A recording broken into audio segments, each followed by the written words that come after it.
ข้องยังไงเนาะตีข้องเรื่อยๆบ้านวัดครับน้อยเด้อคนกระดิ่งในบ้านเขาว่าพวกตีข้องพวกอะไรเนาะแล้วก็จะคุยกันก็ว่าแม่ทางเนาะแม่ทางนาคนตุ่นทองแล้วก็เอาเด็กแต่เด็กอันนี้การรับผ่านราคากับเท่าไหร่หมอกน้ำหอดกะทิได้ตัวทางคนนาตุ่นทางจะครอบครัวเนี่ยตอนนี้ใส่เบิดเลยดิใส่เลยสุขภาพแข็งแรงได้ก็ต้องก็ดีนะอันนี้มาทายกับหลายๆเรื่องนะแต่ถ้าที่เราอ่านผ่านไม่ได้คุยในรอบในวิดีโอจะผ่านสู่น้ำเย็นคนเด็กสมบูรณ์น้ำบ่อคนน้ำบ่อสมัยปี2004โอ้แม่มีเพิ่นหอมกระยอดอาทิตย์กระยอด50,000 ปีอับราบุญโมทนาบุญสำหรับศรัทธาพี่น้องบ้านเฮาทั้งหลายได้ต่อยอดบุญมาได้กำลังศรัทธาเอาต่อยอดอีกความแต่ก็พอได้ออกเวียนเด้อปีไรวงมันก็ต่อยอดกระถิ่นมาอีก200,000 กีบคนจะถวายต้นบารมีมากกับ500,000 กีบอะไรก็ได้โมทนาบุญนำบุญนำเข้าสู่โยมส่ง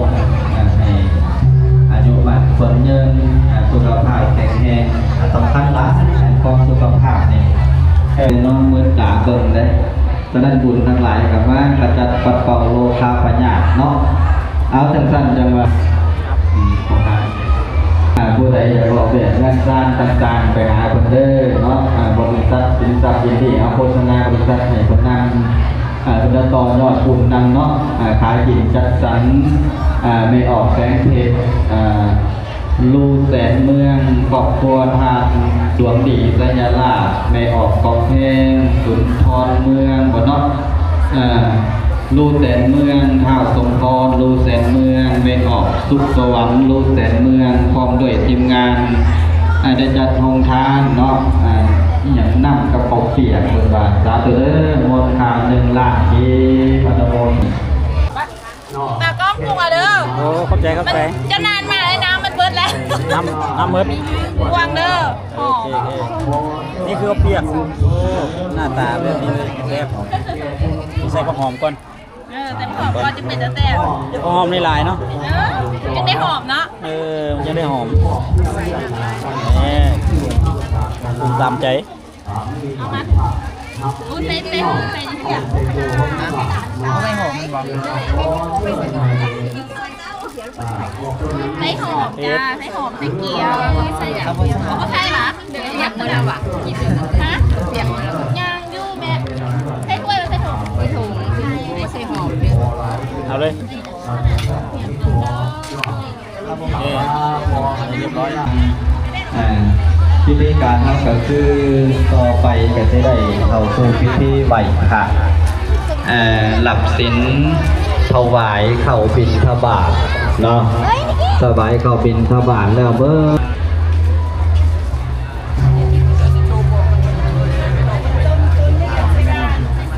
คุณกระถินที่บ้านขามง้อยนั่งวัดบ้านขามง้อยวันนี้เป็นกระถินวันนี้เป็นมือใส่บาตรอันนี้เป็นองค์ทานถวายพัฒนาเข้าบิณฑบาตถวายแล้วเบ้อเราก็จะได้รับฟังพระธรรมเทศนาคนมาในงานกันหลายเลยพระพุทธอาจารย์วลาบุตรกฐินสามัคคีบ้านเฮา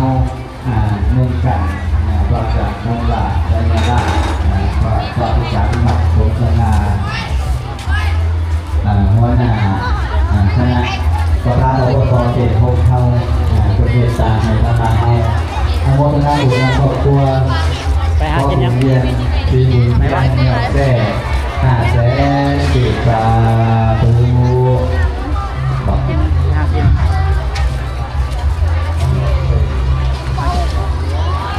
นี่มาใส่บ้านคนเดียวเดินทาง ปลอดภัยเด้อไปดีมากเอาเงินเชิญญาติธรรมเขาขึ้นศาลาเด้อมาไหว้พระเอาบุญ ให้มดเรือให้กิน บุญทานกับอีกแบบได้ไม่ออกบุญศีลกับอีกอย่าง น้าคนเดียววะ ตากระเม เก็บภาพก่อน ขอบคุณเมย์คำหลาสีสวัสดีตอนยอดอีกนะมาวัดทั้งห้องบนไหนมาเพจมันนั่งพกเข่าทำเข่าพิชิต กี่เอาวะ ได้แล้วเพื่อนกับมีเขาเจ้าก็เอาให้ ความเห็นอันถูกต้องมันโบราณขึ้นแต่ทุกคนต้อง รู้กินนะคะเอาแล้วเสียน้ำใจตำบักหุ่งบ่เขาใส่เลยแม่เพราะตำบักหุ่งตำบักหุ่งอะไรกินได้แน่นี่ นี่อาหาร เรียกไปยังไงนี่เป็นส่วนหอมตัว โอ้ร้านนี้มีหลายอย่าง อะไรทำไมเบื่อเลยลบเล็บแล้วเป็นมาเป็นแม่ผู้บาปนั่น ม้วนเลยม้วนเลย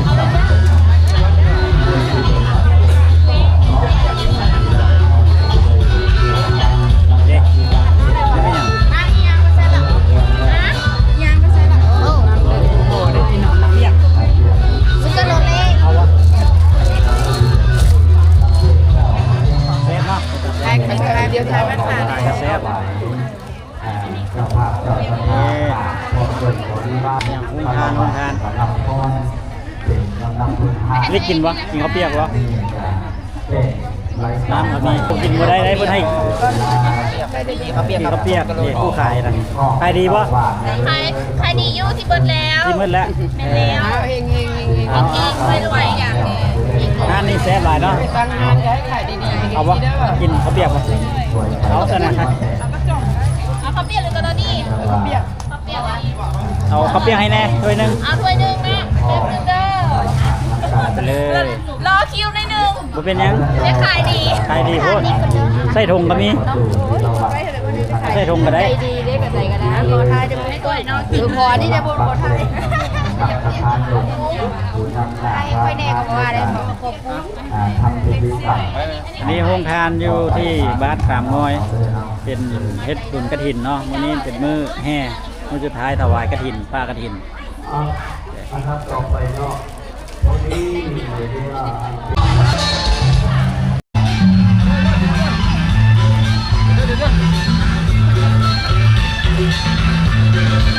ตอนนี้กำลังแห่กฐินเข้าวัดบ้านขามงอยเนาะเพราะว่าวันนี้เพิ่นมีการแห่จากหน้าทางไปหาวัดขามงอยเนาะว่าเอาเก็บภาพงามๆเป็นบุญกฐินปี2024เนาะที่บ้านขามงอยเมืองไซเสถาวันนี้การแห่กฐิน